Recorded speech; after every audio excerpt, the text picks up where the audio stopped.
All right, everyone, welcome to the panel, Queer Lives in Crime Fiction, LGBTQ plus crime writers in conversation, part of Outright 2023. We would first like to thank Gilead and the Mayor's Office on LGBTQ Affairs for their continued support of Outright in all our Center Arts programs. Their support allows us to continue to share our stories regardless of the artistic medium. So please join us as we thank them for their support and watch a brief sponsor video. The average baseball stadium holds about 50,000 people, enough to fill a dance floor the size of a New York City block. It was also the number of people in the US who became HIV positive every year since 2003. Then, something happened. One by one, we said, enough is enough. Instead of waiting for a cure, we took action. We got tested and retested. We talked to each other, and we talked to healthcare providers about HIV prevention options. People living with HIV started treatment right away and stuck to it, which can prevent the spread of HIV through sex. New infections went down, but we still have work to do. So let's all do our part and keep fighting, because together we can all help stop the virus. Find out what you can do at helpstopthevirus.com. All right, thank you, and please enjoy the event.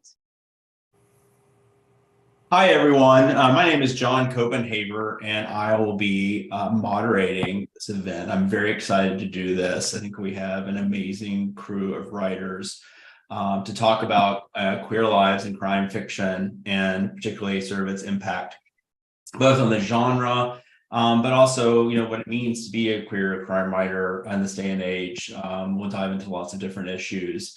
A little bit about myself. I'm also a writer. I write historical mysteries set in post-war DC and Virginia. And I'm also co-founder of Queer Crime Writers, which is an organization that supports and promotes and celebrates people like this group. And if you want to find us or check us out, if you're a writer, write mysteries and thrillers, it's at Queer Crime Fic, F-I-C, on all the social medias. Well, I think at least on what used to be Twitter and Instagram. I refuse to call it X. Anyway. I am super excited to introduce these writers. I'm going to just say a brief word, flash their most recent books, and then invite them to talk a little bit about their point of view as a writer, because you'll see very quickly that we have a really sort of diverse and rich group. So I'm going to start alphabetically. Megan Wyhe is her book. First book, the Scorched Grace, is I guess the inaugural book for Gillian Flynn's imprint, which is amazing, and the New York Times editor choice. Margot, will you talk to us a little bit about your point of view as a writer? Yeah, absolutely. And thank you so much, John, for inviting me and to the Outright Festival. This is an absolute delight. And so happy summer wishes to you all from wherever, beach house or space in the city or wherever you are dialing in from. My aesthetic is very urgent, and I always have loved the kind of rapture that a mystery provides to really anyone, because it starts with this dare, because there's a question, a whodunit, a whydunit. Mm-hmm. It's a question to be answered. And so I always felt this pull toward it. And so for my point of view as a writer, I try to kind of capture that, the passionate need to know. So I've always thought that sleuth fiction, detection fiction is its own epistemological form. How do we know what we know in this world? How do we go through the world with knowledge? So it's this great case study to throw character into a situation where they're trying to figure out the answer to something, whatever that might be. But then as a reader or, listener engaging with this narrative, you can see into their process. So for Scorched Grace, it's a punk rock, tatted up, countercultural nun who solves mysteries in New Orleans, and it's a very completely insane, topsy-turvy nosedive into what makes a person tick, obsession, desire, sense of purpose, duty. So I, felt like there's always just so much to dig into with the idea of a mystery series. So lots of different, factors go into it. But to answer your initial question, the aesthetic, the point of view is just this kind of urgent, fiery, fierce presentation. And so that's really the title, Scorched Grace, gives a touch of that idea of burning. Yeah, I love it, particularly sort of the idea of a mystery plot being kind of a search for identity or for purpose, or all of just self-knowledge as well. I think that's something that comes across in a lot of these books, something I thought about a bit too. Kelly J. Ford, this is her most recent book, The Hunt, just came out in July. Kelly, her book, Real Bad Things, is nominated for an Anthony, which is awesome. Yay. And Cottonmouths was an LA Review book pick, right? Best book. Kelly, talk to us a little bit about your point of view as a writer. I would say I'm glad. I feel like Margot really set it up for me. I was like, yes, I can do it now. So I feel like mine is really just queer, working class. Why done it? That was what I was like. If you hadn't said that, I would have forgotten to say that.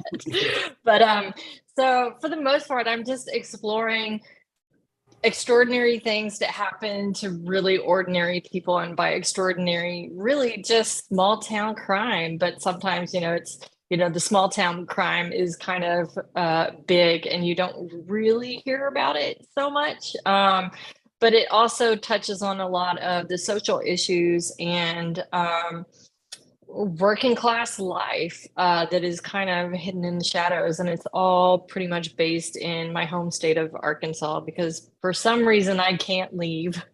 Even though I physically left the state, I can't seem to leave the state in my writing.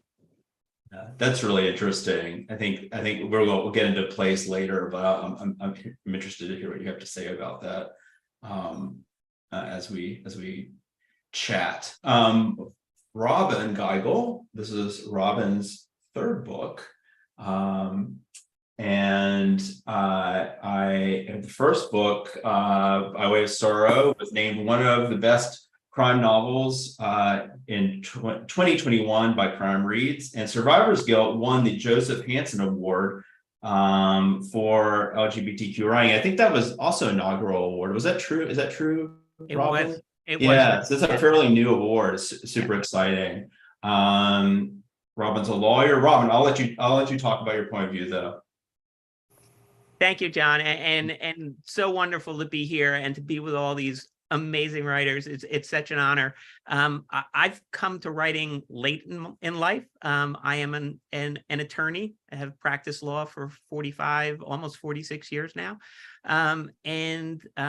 I also happen to be a transgender woman. So the old bromide, write what you know. And so in 2000 and I don't know, 15, 16, something like that, I started writing the first book, By Way of Sorrow, which features Erin McCabe. Erin McCabe is a criminal defense lawyer who also happens to be a transgender woman. Go figure where I came up with that idea. And when I first wrote it, I wasn't planning on it becoming a series. I mean, this was a first novel at the age of 60 something. I was fortunate enough, it got published, and Survivor's Guilt followed, and now Remain Silent. And they all feature Erin McCabe, who, as I said, is a criminal defense lawyer. They're set in New Jersey. Erin's law partner is a fellow by the name of Dwayne Swisher. And together they represent people who are charged with crimes in the wonderful state of New Jersey. But more importantly, what the series has allowed me to do is to talk about issues that are really important to me in terms of the transgender community, in terms of legal issues in the justice system, and racial issues, and how those all intersect. And so I've had a great time mixing my roles as an attorney, as an advocate, and now as an author in my books, and it's been a lot of fun. Yeah, it's interesting how crime fiction can serve as a sort of structure for talking about a lot of social issues or social justice issues.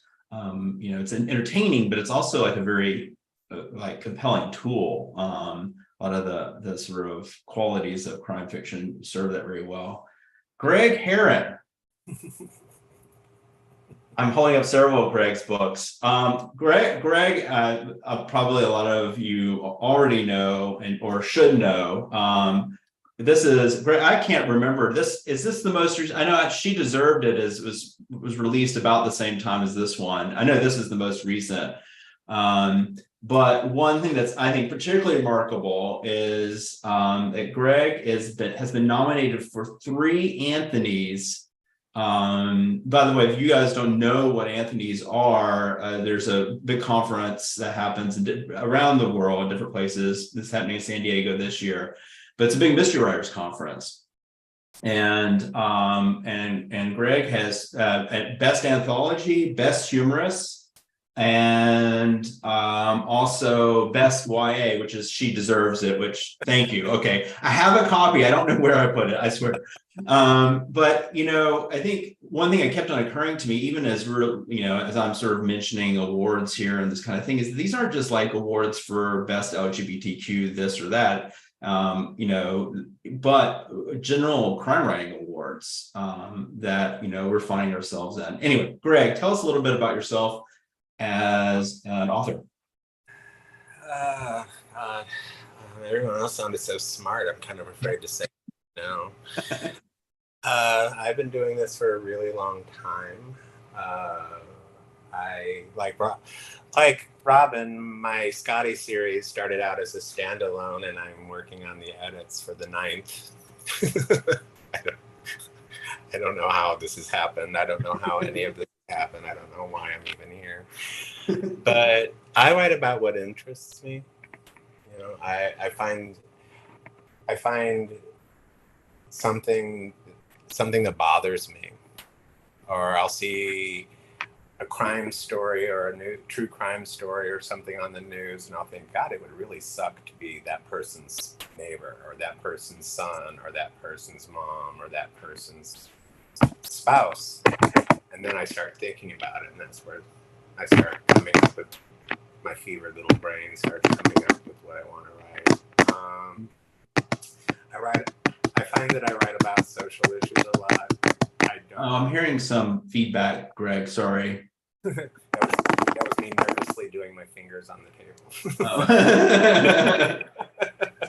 I'll do it on the chair. I'm sorry. But I get mad. Something makes me mad, and then I want to write about it because I want to write about it, and it'll put a human face on it so that people who don't understand can. And I think all of us do that with our work somewhat. Yeah, I think you're right. And what's interesting is that you write in a lot of different subgenres. You have sort of interest. Your most recent book is a cozy, but you have interest in Gothic, in sort of darker detective fiction. You just there's all sorts of ways of approaching this issue, like within our genre, which we'll get into a little bit later as well. Finally, Renee James. Hello, Renee. Holding up your most recent book, Beat Nikki's Cafe. And I know your work from your Bobby Logan series as well, which is really wonderful. Talk to us a little bit about yourself as a writer. I spent a lot of years as a magazine journalist, more than I care to confess to. But when I'd always had this transgender thing going on in my mind all through my life. I didn't know what it was until the early 2000s. And when I realized who I was and what I was, the next thing I did was make a decision not to transition for many, many personal reasons. And at that moment, I started writing a fictional diary, just trying to educate myself on what would have happened if I had transitioned. And it was fictional, so I had a lot of fun with it. And I traveled a lot on business. So I wrote this in airports and on airplanes and in lonely motel rooms in the middle of nowhere. And I got to like 50 or 60,000 words, and I thought, this is kind of interesting. I should make this into a novel, but I need a plot. And I read a lot of that's always the frustrating part. Yeah, right, yeah.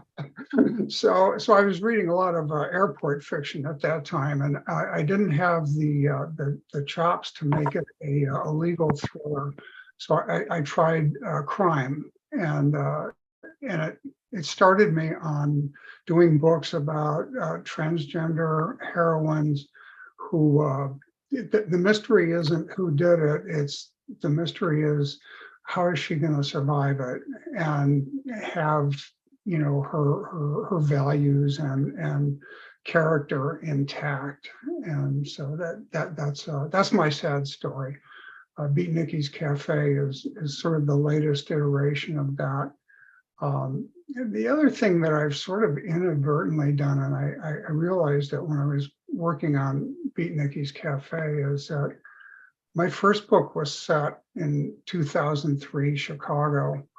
4 books later, I'm still in Chicago, but it's 2021. And the environment for LGBT people, but especially for trans people, has changed so radically.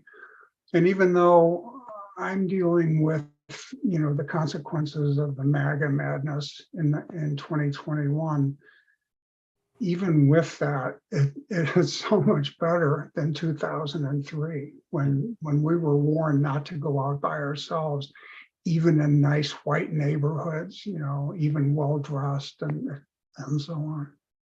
Yeah. That's my sad story, John. No, I mean, I think it's really interesting also to trace a place like Chicago, through this different time periods. It certainly things have changed. We still have progress to be made, but sure. But things have changed. So I'm going to jump into some questions here, and we'll kind of let the panel. I have questions if we want to go, through this question. It's fine. Also, I'm fine if we move, in all different sorts of directions, sort of go with the flow. But my first question, which I'm really pulling from the panel blurb, is. In our blurb, it claims that queer characters are riveting and necessary material for crime fiction, and how the stories can shape and perhaps reshape the landscape of contemporary crime fiction is an important part of sort of what we're discussing today. So do you think this is true? Do you think that, that our voices, and I'm talking about generally in the crime fiction, genre, have the power to really transform and push the genre in a new direction? That's a big question, but why not jump in and see? Does it have the power to do that? What do you think? I'll pick Kelly. I would say absolutely. I mean, all you have to do is look at the leaps and bounds that the crime writers of color group has made in our genre. And I would say, I feel very lucky to have come after them being, a bigger part of this crime writing community, because I think they have opened doors for everyone to make it a more welcoming and inclusive space. Queer writers in general, I mean, of course, our perspectives have very rarely been given the same amount of airplay, shall we say, that a lot of straight narratives have. And so what do we end up being? We are the hate crimes, we're the ancillary characters who die, or the characters who motivate, the straight characters to seek justice or what have you. So yeah, it's always important to have a different perspective out there so that we're seen as more than just victims, or we're seen as more than monsters. Because of course we know that's not true. You know, we have our monsters, but you know, there are a lot of monsters in all groups. So yeah, I'm very grateful that to the folks who have come before me, and from all marginalized groups who are able to kind of open the door a little bit wider, and to the folks who are actually the readers who are actually willing to take that step, because my God, we've been reading, we've been putting ourselves in their shoes and reading about their characters for so long. It's not that hard. So yeah. Yeah, absolutely. And I echo that about the crime writers of color. Really, queer crime writers is directly inspired by the good work that those guys have done in opening the door. So Yeah. certainly, it's you know, an amazing group. Margot, what do you think about this question? Yeah, I mean, I love what Kelly said and completely agree. And just to join with that, you know, so much of what I love about mysteries is that there is this language of tropes, you know, the hard drinking detective who's like battling ghosts. Well, okay, so there are these things that when I'm reading, that I kind of expect. Mm-hmm. And then when they're totally flipped all upside down, it's very exciting. And so there's this expansion that happens when, you know, when I first read Walter Mosley, for example, you know, Easy Rollins' character sort of playing in that, like, the hard-boiled, you know, lone wolf type of dude, but then bringing in questions of, you know, race and the American dream and oppression. And it just really got me thinking about what would that look like for a queer woman, for, you know, a lesbian who's looking for a way to bridge her, you know, different interests in her life, etc. So I think that, you know, crime writing and mysteries are such a huge part of the discourse in general. And like, yesterday I was literally at the playground with my niece, and this like cool, you know, hipster guy, but he had a shirt that was just like Laura Palmer's face. And I just was thinking, like, mysteries are I mean, ever since what, you know, Oedipus Rex, like a murder mystery has been driving us to think about so much. So when we can bring queer perspectives, we can bring, you know, queer and trans frameworks into these stories. It's like creating the empathy, like Kelly was saying, and it just expands the whole potential of the genre. And it's good for readers. It's good for the marketplace. Yeah, I think it's good. It really is, you know, does a lot to create empathy. It feels like the crime genre sometimes can get a little bit solely escapism, and I think it can do much more than that. And I feel like a lot of queer and actually crime writers of color as well kind of push it those edges a little more and bring more empathy in. Renee, what are your thoughts about this? I think the thing that you know most excites me, all storytelling is conflict, and the best stories, in addition to having a plot conflict, also have internal conflict, and there isn't a whole lot of internal conflict richer than LGBT people trying to work through feelings of acceptance. In the cases of some of my characters, danger, it just sets up such a delicious internal conflict that can really move a plot along. And to the point made by Kelly and Margot, you can also create a lot of empathy among readers. You know, I don't write just for an LGBT audience. I'm trying to write for a general audience, to show us, our community, as people too, and that's a great opportunity. Yeah, absolutely. Yeah, I think that question of audience is a really interesting one, especially when you're thinking about how it can build empathy. It's fascinating. Robin, what are your thoughts? Well, I mean, everybody has said all my thoughts already. I know it's a curse to be first, is a curse to be last, right? Or almost last. You're like, no, but picking up a little bit on two of the things Renee said first just now, and then in her earlier answer.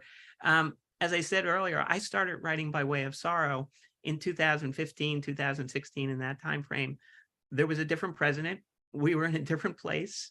It looked like LGBTQ issues were going in the right direction. And I kind of, as I was writing the book, I was like, maybe there's not going to be any reason for this to be out there, because these issues are going to be resolved. They're going to be accepted. And as Renee said, we've gone backwards, like a lot. And so for me, why the representation is important is it does give an audience the opportunity for someone who doesn't know someone who's transgender, who doesn't know what that experience is like, to see it in a way from someone who's been there and done that, and then through a character who has been there and doing that. And again, as people have said, I don't necessarily write for an LGBTQ plus audience. I write for a general audience. And I want a cisgender person who reads Scott Turow or who reads, John Grisham, to pick up my book and really enjoy a legal thriller, and then realize that, there's a transgender character in this. And I've learned a little bit about what that experience is like. And as Kelly said, they're not the victim. They're not the friend. They're not this. They're the protagonist. They're the main character. And you get to know Erin, and you get to live in her world. And I think that's so important when you're writing about marginalized people, whether it be people of color, whether it be LGBTQ characters. You have to give the audience that experience so that they have some understanding and hopefully some empathy. Yeah, absolutely. Absolutely. Greg, you have been writing many books over a while through many different time periods, but political time periods, social changes. I mean, what's your perspective, like, as you're like thinking about this today? I mean, do you think we're making progress, or? Well, I wrote my first manuscript during the Clinton administration. Which really sounds horrifying when you say it. But it didn't come out until after 9/11. So between the time I wrote the book and the time that it actually was released, the world dramatically changed. Towards the end of the 1990s, when I wrote my first book, queer sex was still illegal. Yeah. Sodomy was against the law nationwide. We could be arrested for having sex.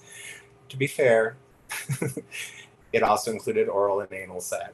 Sodomy is oral and anal sex, so straight people could have been arrested for doing it too. I wonder how often that happened. It was never selectively enforced or anything. But so I've seen a lot of differences. I've seen a lot of changes. The times we're living in now are kind of scary. The times we've always been living in have been kind of scary, going back to the 90s and the early aughts. I see this, though, more optimistically than a lot of people, because this, I think, is their dying gasp. They know it's now or never. If they don't get it, if they don't get their way now, they'll never get it. This is their last chance, and that's why they're fighting so hard. But as the voters are showing them nationwide, especially when it comes. I've been saying that for years, from my years in being in politics, was like, let's just put abortion on the ballot. They always talk about how everybody is pro-life, everybody is pro-life. Well, let's just put it on the ballot and let's see. And as they're finding out, I was right. Because I can remember back in 2004 and in 2006, there was a ballot initiative in South Dakota. It was on the ballot in South Dakota to outlaw abortion completely, and it lost. In the 2004 election, when they were scaring everybody about gay marriage, all the conservatives about gay marriage into running to the polls and voting Republican, and again in 2006, 2 years later, and they never brought it up again. So now we're seeing a backlash, a significant pushback now or at least what I'm hoping is the start of a significant pushback on the nonsense of the last few years. As far as writing is concerned, when you're a reader and you're reading about a character, you know that character better than anyone you know in real life. Because you're getting inside of their head, you're learning all about their experiences, you're learning about how they relate to people, you know that person very intimately. If that person happens to be outside of your experience, it can be very eye-opening to see for the first time that humanity that you might not have been able to see before, which is why all of our work is so important. I remember the mystery community before crime writers of color. Yeah. Their contribution cannot ever be denied, because the significant change in the mystery, the crime fiction community, since the advent of the crime writers of color is very measurable, very, very measurable. I also, as far as crime fiction itself is concerned, periodically it needs to reboot itself, and that you need an influx of new blood. Yeah. This is what happened in the 1980s when the genre was really was circling the drain in the 80s, and then women started writing hard-boiled private eye fiction, and it reinvigorated the entire genre from one end to the other. I think we're seeing that again today, only now it's diverse voices. People are embracing diverse voices, and that's changing the genre and making it better, and diverse characters are now showing up in the works of authors who aren't diverse, and the depictions aren't stereotypical or offensive or bad. Like, oh, I actually know somebody like that. I think that has had a lot to do with societal change. Yeah, it's so interesting because I really do believe this from the bottom of my heart, and I think this is where this question comes from, is that having queer voices, diverse voices in crime fiction is just going to make it's a win for everybody. The readers win because it does reinvigorate the genre, as you pointed out. And I think that it can, any genre, in fact, I think this is true, has tropes, and I think those tropes can grow stale if you don't find new ways to spin them and evolve them. And so I think we're good for the genre, damn it. It has always been about outsiders and loners. Yeah. Who is more outside and lone of society in the 1980s than a straight woman working as a private eye in an all-male business? Yeah. What's more outsider than a person of color or a queer person in modern society? We have a real outside view on what they're doing. Yeah. And we can comment and critique on the society as a whole in our work from an outside perspective that they perhaps can't see. Yep. Oops. Yep. Me tapping again. It's just your enthusiasm. That's all. It's yeah, that's it. So I want to pivot a little bit here, sort of toss out another question. We also write in a lot of, with under the sort of umbrella of queer crime writing, we write in a lot of different subgenres, from cozy to legal, noir, PI fiction, domestic suspense, all varieties. And this group really represents a collection of those varieties. Do you find, like, in your particular genre, why are you attracted to it? Or if you're attracted to more than one, why are you attracted to more than one genre? And I'm going to start with Robin. Why the legal genre? I can't imagine. I'm not smart enough to write about anything else, John. As I said, you write about what you know. And I've always loved legal thrillers. Yeah. I mean, that's something that's always, I love mysteries, crime thrillers, whatever, but the legal thrillers, again, because I am an attorney, I've been practicing law for a long time. I've done a lot of criminal defense work. I do, in my current job, I actually represent a prosecutor's office on their civil side. So, so I've got to see the workings of the legal system as a lawyer, both as a criminal defense lawyer, and I've seen it from the other side kind of a little bit through my representation of that office. And so it was something that I've always enjoyed reading. And I've always wanted to write a novel. I started my first novel in 1980. It sits in a, on legal pads, yellow legal pads in a briefcase to this day. It's my briefcase novel. And, 3 kids, a legal career all came along. So when I had the opportunity to go back and really say, okay, I want to do this. This is something I've always wanted to do. It was, again, I knew it. I loved it. It was something that I felt, again, as I said earlier, in terms of having that transgender criminal defense lawyer as my main protagonist, it gave me the opportunity to talk about the flaws in the legal system that I see, what's imperfect about it, what sometimes works and what sometimes doesn't.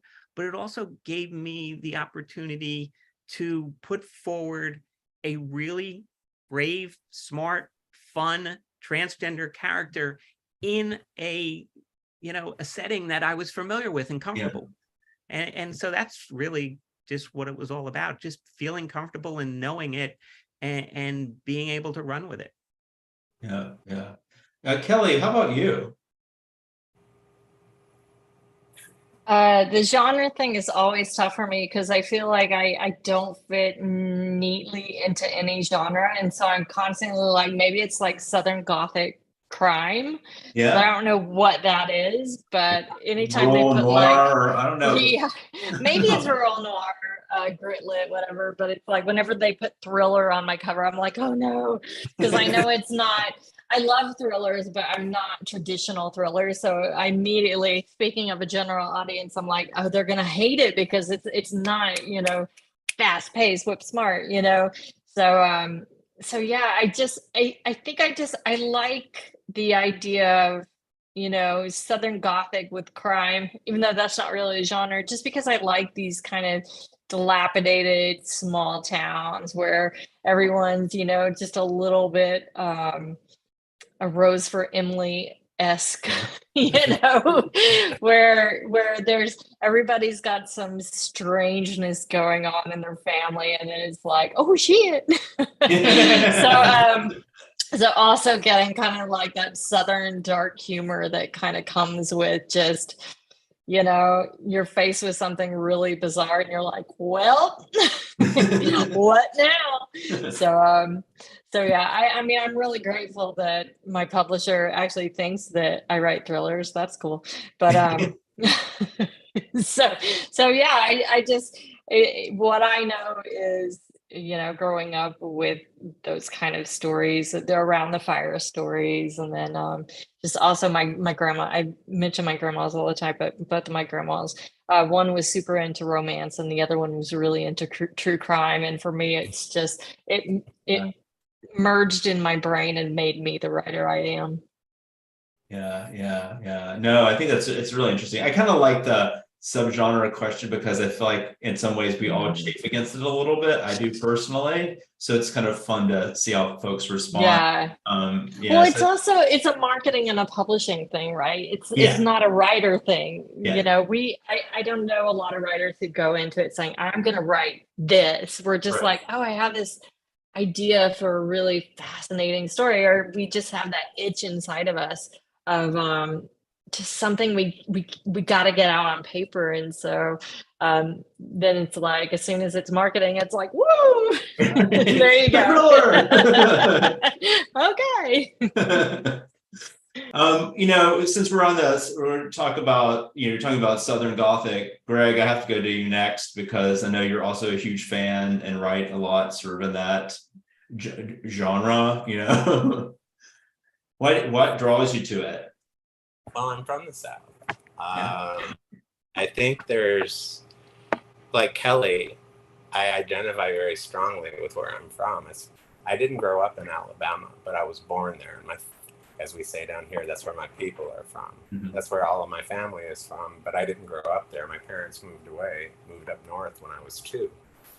So I am of the South, but I'm not of the South. the same time. So I have a different perspective, I think, than I would have. I definitely have different perspective than if I'd grown up there. I'd be a completely different person if I'd grown up there. Probably dead if I'd grown up there, but there's just something about that, like Kelly said, there's just something about the South.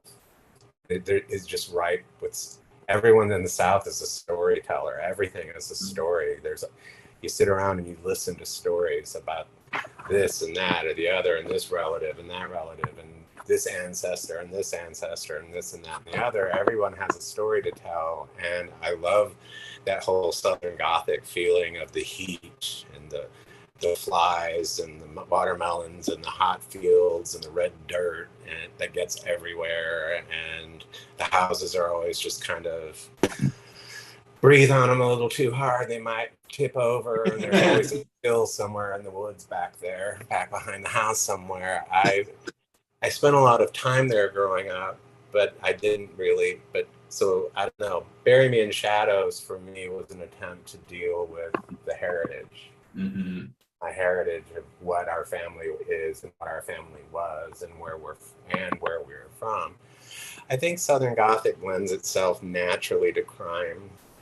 It was like everyone like Kelly said, everyone's got something. There's always some story. There's always something happened. Somebody always did something to somebody. Somebody always held up this or held up that. I probably found out that three of my dad's uncles served time, which I didn't know until recently. So yeah, like I said, there's a lot of material there. I started writing about New Orleans because I love New Orleans, and it surprised me that a city with a rich queer heritage like New Orleans, I mean, kind of been dressing like women here for centuries, didn't have a lot of queer fiction written about it.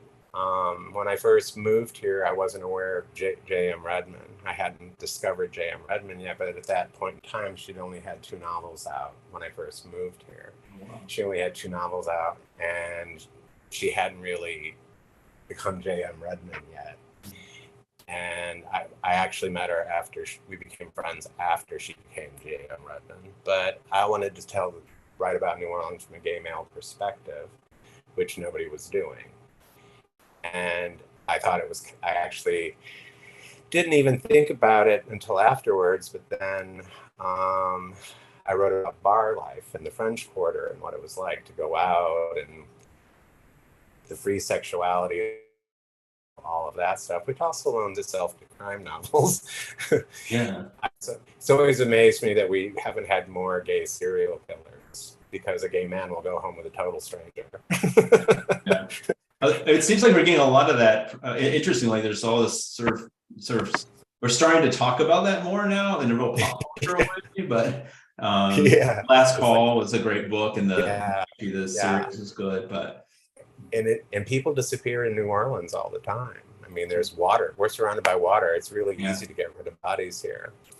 There was a gay serial killer in Terrebonne Parish, actually, who operated for like 5 years, but he was primarily killing hustlers and homeless people who he would pick up to pay for sex and then would kill them, so no one cared, which is horrifying. I'll probably write about that at some point. Yeah. But I tend to write about, like, I tend to write my my private eye novels, like the Scotty series and stuff. That's something that bothered me, something I want to explore and interest me as far as like a crime of some sort is concerned. A lot of my standalone stuff is me dealing with things. Personal. Bury Me in Shadows was a very personal book for me. She Deserved It was a very personal book for me. I'm dealing with a lot of stuff and I kind of write to figure things out for myself. That's kind of what I've always done. No, that makes a lot of sense. I mean, and I can see that in different ways in the books, you know. And it's a certain degree, I think, you know, a lot of us probably do pursue, like, try to figure things out through our books. Sometimes more personally and sometimes more broadly, like social commentary. Margot, you said, speaking of New Orleans, you said Scorched Grace in New Orleans, but it's a sort of different perspective. So tell us a little bit about, your choice of genre, but also, as you can see, we're kind of setting is kind of rolling into our discussion of genre. So we'll roll with it. Talk a little bit about it. Roll in. And I'm just have to fangirl about all of you. I just love listening to everyone so much. So I'm from Scranton, Pennsylvania. I'm like edge of the Rust Belt kind of gal. I've been working since I was 14. I've always had a million trillion jobs, and I went to Catholic school. So there's a lot, to talk about working things out through the writing process. And I really do think that writing is a form of thinking, which is, just as an aside, really spooks me, scares me about AI. Doing the writing for us is just, I work out so much as I'm writing. But I had a great, opportunity to live in New Orleans for 2 years. And so I wanted to write a different kind of understory of it, of just a place that a character was discovering, and not in the horrific, just really gross, stereotypical way of Bourbon Street and all of the consumerism and those kind of crazy ideas that people have. Even if some of them, are true, I just really wanted to bring a different perspective to it. So I try to merge that with this character in Scorched Grace, who makes this basically starts a new life after some pretty difficult things happen to her. And so she has this life in Brooklyn, in Bay Ridge, Brooklyn, which was very much where I grew up in Pennsylvania, which is super scrappy, hard knocks. You'd just meet someone and be like, oh, hey, I haven't seen you in a while. And they're like, yeah, I got stabbed, no big deal. But, and it's just good, hardworking people that are also sometimes, thorny in their own ways. But the story goes back and forth in time, and the New Orleans scenes are really important for the character's sense of discovery and kind of questioning of what is beautiful to her. And of course, the heat gives a sense of sometimes paranoia, sometimes relief, sometimes that beautiful sense of just being so exhausted that you can only just lay down and look at a crack in the ceiling. And there's something really miraculous about that. But I think place is so much of what I love in mysteries, from the cozies to, all of them. It's just, I wanted to make it its own character, but an unexpected one. And also have that, though, again, the more hard knock kind of brass knuckles aesthetic of what I think is really important and interesting about this character, and just melding those two together. Yeah. And in terms of would you call your book noir, or sort of amateur PI, or? Yeah, I mean, again, these I love everybody's takes on the subgenre, because it's all true. It's, I again, I'm no longer a practicing member of the Catholic Church, but as I've talked with Greg and probably Kelly too, these ideas and these stories, which are in a sense murder mysteries about Jesus on the cross and all of that stuff, is I look at it almost through a crime fiction lens. But it's so, for me, it's noir in the sense that every character is fallen, every character is compromised. You really don't know who to trust. And so those are some of the signatures about noir that I love. The triangle keeps spinning and flipping. Yeah. But it's the whodunit. And, there is certainly that structure, and that structure gives it that, whatever category you see. A lot of people consider it a whodunit, but she's an amateur sleuth on her way to becoming a part-time PI and a part-time nun. So wherever I can screw with the edges and categorical boundaries, I try to. Even with the character herself, she just sort of resists categorization, and I try to do that in the book as much as publishers will let me do, because I get it. You want to meet readers where they are, if they're intrigued by a premise, or if they're already fans of one particular category. So, but yeah, it's noir-ish. I mean, there are noir calling cards to it. And sometimes people do really consider it noir, but I think there's a lot of gray area, and actually the gray area to me is really delicious. Yeah, I agree. I think that's so true. And even noir itself is highly debated what that even is. So, but I think that gray area is fascinating. Renee, so how would you describe Beat Nicky's Cafe? Also, I would love to return to sort of Chicago a little bit, because I think it does play a huge role in this novel, but in your work in general. Yeah, Chicago. I think Chicago has some things in common with New Orleans, in that it's well known to have a dark side, but it also has this other side to it. It was one of the leading cities in the country in terms of acceptance of LGBT people, the formation of gay and lesbians into a formidable political force that's very influential in city and state politics. So that's a fun thing to deal with. I just want to say, in terms of genre, if I could just make one quick comment. Like several of the other panelists, I'm really on thin ice when I talk about genre, because my approach to storytelling is to invent a character that I really like, that I think I'm willing to spend 6 to 12 months with through many revisions, and throw them in the deep water. And my plotting, I've come to realize just recently that my plotting is a lot like I see life, as a series of dark tunnels, and my protagonist has to progress in the darkness until the light comes, and just have faith that there will be light. And it's not Catholic faith. So if you ever want to read it, Margot, you'll be okay. I'm sorry, that was a really bad joke, but my heroines are all atheists because I am, and they get all my sins. But that, that's a pretty good approach to storytelling, and not to have just one tunnel, but several. I mean, Nikki Finch in my current book has both a really angry teenager who she's suddenly the parent of, and a neo-Nazi stalking her.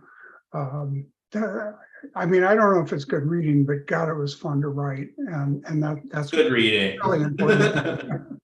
So I'm sorry, I took us off subject a little bit here, but yeah, Chicago is multifaceted.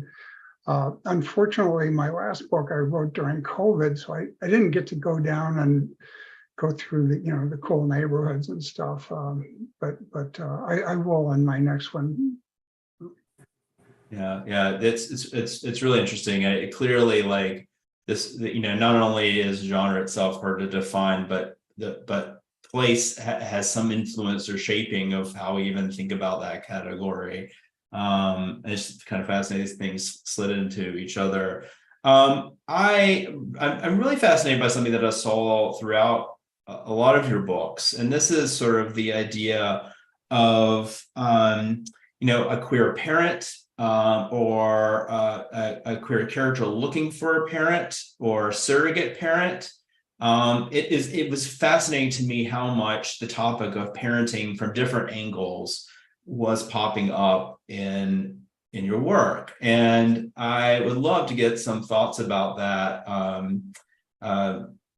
Robin, you want to start us off? I picked on you again. I'm sorry. That's all right. Yeah, it's interesting, John. I mean, first of all, in all of the books, there's the relationship between Erin and her parents, and someone, Erin as the character, having gone through a transition and how that impacts her family life. But in Remain Silent, the most recent book, I did a lot with fatherhood. And I think that comes from my own experience of being a parent, and my grandkids call me nanny and my kids call me dad. So I mean, to me, fatherhood means so many different things. And so I explored it from very different perspectives. Erin's father and her relationship with her father, which is on again, off again. One of the characters who's the prosecutor, and his relationship in terms to trying to live up to his father's expectations, who's deceased, and the struggles that he's having. And then the family dynamics between Erin's brother and his children. So fatherhood, again, I think it comes from my own personal experience.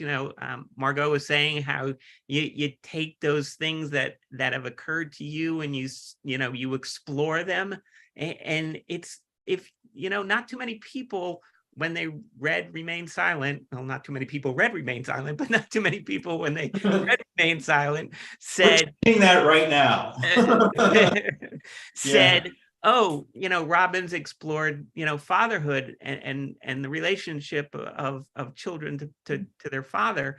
But I did see one on Goodreads who picked it up, and it was there. It's not obvious, but it was something burning inside me that I explored through the writing. Yeah, absolutely. Absolutely. Renee, I noticed there's so much in Beat Nikki's Cafe about parenting. It almost felt like a central theme. Is that true? Would you agree with that, or? Yeah, I think so. And it kind of happened. One of the themes with all my heroines is trying to establish family relationships. And in Nikki's case, when she transitioned, she was shunned by her ex-wife and her child. So she had no relationship with this kid until the mom has a serious bout with cancer, and the daughter has to come and live with Nikki. And it was a delicious conflict. I mean, it was just really delicious, and to the point that other people have made. One of the bravest things I ever did was surviving the teenage years of my daughters. And so I had these wonderful models to build on for a really snotty, angry teenage girl. Yeah. And some wishful thinking for how I might have handled it as a female. Family was really important. It was a really good theme. It was a really good relationship to deal with, and I think the family thing is an issue for pretty much all of us in the LGBT world. Yeah, I think you're right. Kelly. Yeah, I come from a blended family, so families always play a huge part in my books. But I think, to Renee's point, what other community can be banished just by who they love? I mean, I know there are others, of course, but pretty categorically, found family is a thing. It's a theme within the queer community. And so I think it's a natural thing to explore in books. Yeah, absolutely. Margot? Yeah, and to that point, to everyone's point, I wanted to explore it in a way that touches the characters' lives in those daily moments. So the character, the 33-year-old lesbian character, and her 31-year-old brother who's gay also. So like the relationship between a lesbian and her gay brother, who, they go throughout the series. The second book in the series is going to be out in March, and he actually is like a major character in the second book. And for me, that was really crucial. These two kids that they're adults, but they always see each other as kids, and they're both gay. And so that was something that was really important for me to develop. Yeah, that's great. I'm excited to hear that we developed in the second book. It's a really interesting relationship. Greg, you want to finish us off here? I don't know. I can't even remember writing about family, to be honest with you, at this point. It's in there. I guess Bury Me in Shadows and She Deserved It had a lot more to do with family than Streetcar Named Murder. Streetcar Named Murder was kind of very different for me in many ways. There's no swearing in it. I know. It was hard. Can't say that. But I think that for everybody, really, family is one of the strongest relationships you have with anyone, regardless of how positive or negative that relationship is actually. Nobody knows you like your family does. Right. Nobody can get under your skin like your family can, and nobody will make you want to kill someone like your family can. Right. But those dynamics are always really interesting. My family is very, very close, but there are rules. So you have to follow the rules in order to be part of the family. And it's really, and it's very, sorry, Nat. I don't know, but it's this buggy south. it's so hot. I'm scorched Greg today. It's 120 degrees. The heat index has hit 120 degrees for the last 4 weeks every day. So I'm dying here. But I think family is interesting to explore. It's always interesting to explore because those relationships are so complicated and they're so complex, and grudges can be held forever. No one can hold a grudge like the people in my family. Oh God. They don't even remember what started it, but they know there's a grudge, which is why I fit into New Orleans so well, because New Orleans holds on to grudges and things forever too. It's a Southern thing, I suspect. But I don't know. Scotty, it was very important for me when I was writing the Scotty series to give him a very loving, warm, accepting family who never had any problems with him. It was very, at the time I was writing Scotty, he was kind of like, when I created Scotty, I wanted to write, this is terrible, and I'm going to get canceled for saying this, but I wanted to write something light and funny with a gay character who really didn't have any hang-ups or problems. Right. It's like, all right, well, if he is this person, what was his family like for him to be this person? It's like, kind of naturally went from there. Well, if his parents never had any problem with his sexuality, and neither did his family, his brothers and sisters, his parents had to be very progressive. Okay, well, they're French Quarter. They live in the French Quarter. They're stoners. They're hippies. They've been hippies forever. And it just kind of works. I didn't really want to deal with any of that stuff with Scotty because Chance has a really fraught. I was writing 2 series at the same time, and Chance has a really bad relationship with his family.